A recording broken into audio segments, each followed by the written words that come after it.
जनार्दन कुमार आज 32 साल से अमेरिका की सेवा करने का मौका मिला है और इसी राजा पकड़ हाई स्कूल का मैं विद्यार्थी रहा हूँ और गुरु लोगों का आशीर्वाद भी रहा है। फिर यहाँ से जब इस एरिया में हमने फर्स्ट किया, एक ही हम ही फर्स्ट किए थे पूरी हाई स्कूल में बोर्ड एग्ज़ाम में। उसके बाद हम राजेंद्र कॉलेज छपरा में बॉटनी ऑनर्स के स्टूडेंट रहे। उसमें भी मेरा पोजीशन था यूनिवर्सिटी में। फिर हम हमारे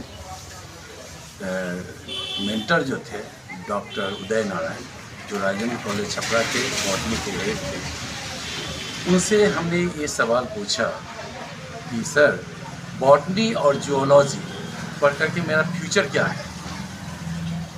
फिर उन्होंने बहुत आंसर दे नहीं पाए कि भाई जॉब की स्कार्सिटी तो आज भी है और मुश्किल है कि जॉब मिले, पीएचडी भी कर लें बॉटनी जियोलॉजी में, पॉसिबल नहीं है। फिर मेरे दिमाग में आया कि क्यों नहीं बायोकेमिस्ट्री में जो है पीजी किया जाए।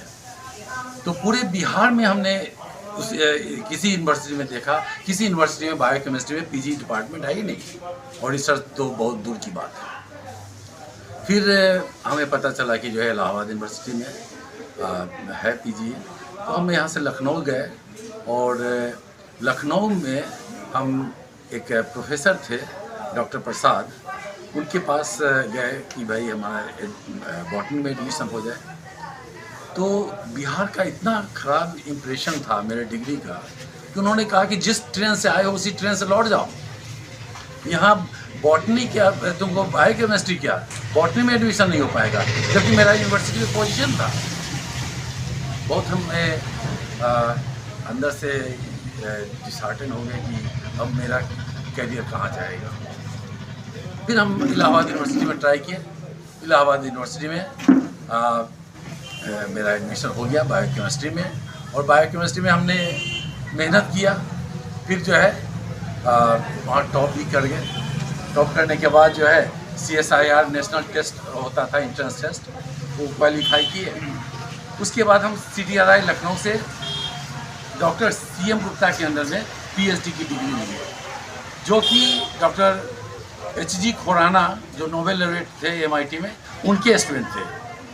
उनके वो सभी स्टूडेंट को नहीं लेते थे, जब तक कि एक अलग इंटरव्यू लेते थे तब उनके यहाँ सिलेक्शन होता था। लेकिन ऐसा ट्रेडिशन था कि सभी लोग फॉरेन चले ही जाते थे।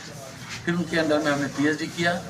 मेरे साथ भी ऐसा हुआ कि डायरेक्टली बहुत बड़े डॉक्टर माइकल सीज, जो सेल बायोलॉजी के हेड थे ड्यूक यूनिवर्सिटी में, उनके अंडर में अपॉर्चुनिटी मिला PhD as a research associate का।